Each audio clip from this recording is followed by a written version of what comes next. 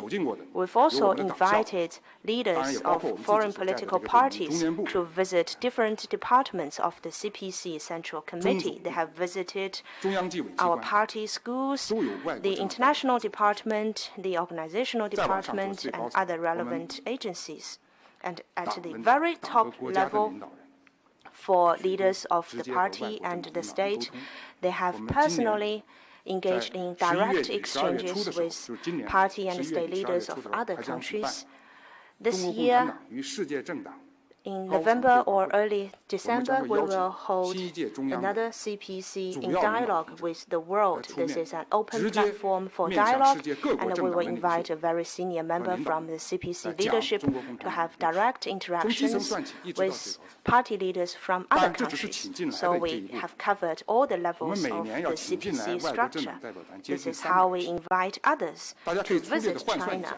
So the number is that for last year, we have invited altogether around 300 delegations to China. That is basically on every working day, we have foreign delegations visiting us in China. In addition to that, we also organized delegations to go abroad. Such exchanges have been carried out at different levels and in different forms, all for one purpose: to tell the story of China and the CPC, and to tell others how General Secretary Xi Jinping's thought on state governance is. And I can tell that our foreign friends, they have listened.